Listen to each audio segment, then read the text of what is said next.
actually, the last I spoke to them, they knew who it was. One of them was an attorney and had an alibi. Another one had failed a polygraph, and they had just said that they were trying to. They had no murder weapon, and they had no witnesses. So last I had heard, they hadn't actually made arrests. Oh my gosh! What would you do if you met the murderers or murderer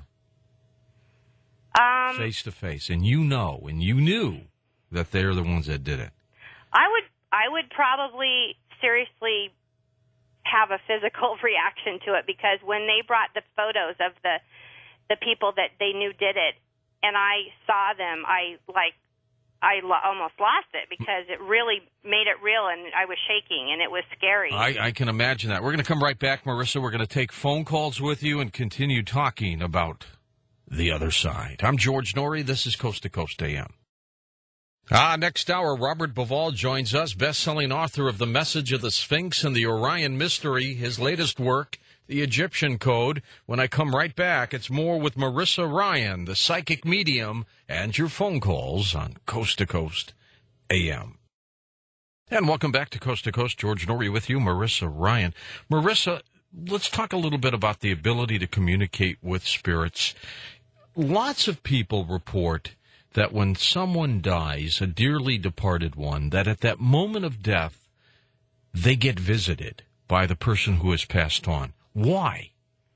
Usually it's just to appear to them to say, I'm okay, don't worry about me, I'm on my way. I'm moving on.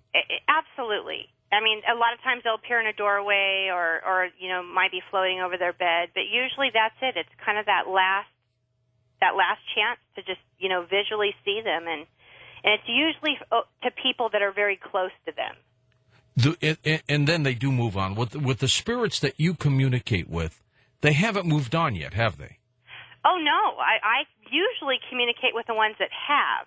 Occasionally I'll help somebody cross over that's maybe had a very traumatic death, but mostly it's spirits that have crossed over, and they're coming back to communicate with us. So they have that latitude to they can come and go anytime they want. Absolutely. And, it's interesting. I have a system. When I talk to them, I ask them how they died, and I always ask them, how'd you cross over? And they'll tell me who came for them, and they show me the whole, how it happened, and how they crossed over and who accompanied them. And then I ask them, how was your life review? And they'll show me literally what their life review is like. So there's a system I go through to get the information from them, and it's really interesting. It's amazing all the different ways people cross over.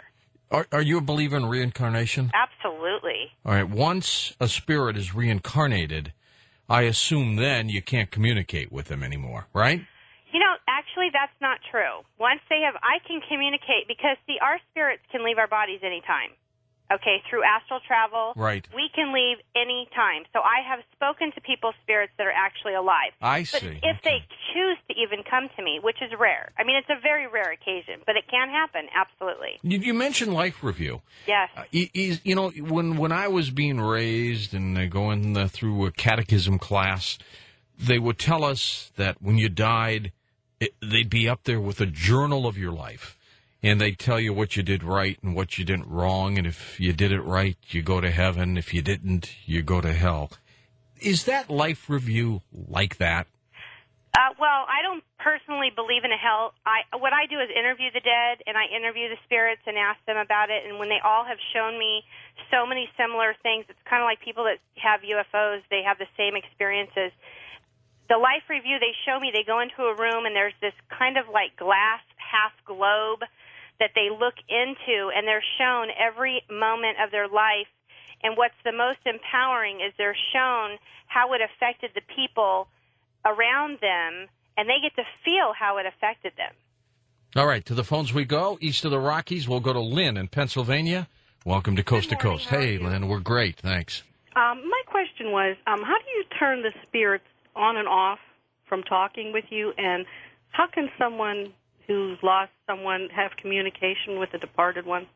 Well, to turn it on and off, it's in the intention. I mean, I just basically have learned to set times and a schedule and say, I'm only going to help you if you obey me, and come through to my schedule. So I'm very strict with the spirit world, and they're appreciative of it.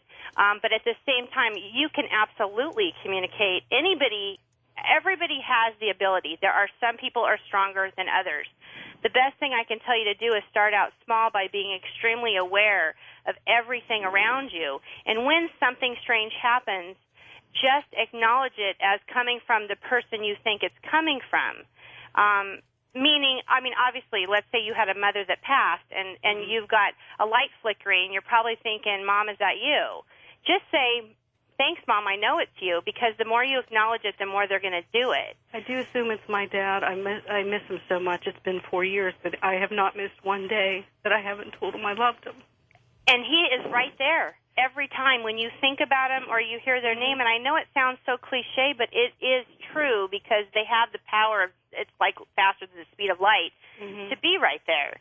So, and believe me, they're busy and have lives on the other side too, but they can literally be right there in a moment's notice. I had one profound thing that happened. I took him for his cancer treatments, and after he passed, I got a new car, and no one was ever in that car. And one day when I got in it from work, the passenger side was back. He was in it. Yeah. Kicking back and relaxing. Yeah, like he did after his treatments, yeah. He's also very happy you have a lot of metal around you in that car. Yeah. Absolutely. Thanks, Lynn. Thanks. Do some of the spirits, Marissa, ever get to a point where they have to talk to you quickly to relay a message to someone of impending doom or danger? Yes. Yes, I have had those. And if it's somebody that I know and can get to, and I feel confident in the information, I will give it. I could be pumping gas and see a man next to me and instantly this guy's going to have a heart attack in the next 2 weeks, and it's not my position to tell him that. So I will I believe we have spirit guides, so I'll just say, you know what, if this is something he's supposed to know, then you'll get him the information. So, but you wouldn't go up to the guy and say, look, hey, hi, I'm Marissa Ryan, I'm a psychic medium, and you're going to have a heart attack in 2 weeks if you don't do X, Y, and Z. No. You won't do that. No, I won't, because I'll tell you why. There's not a psychic out there that's 100%, and I could be wrong.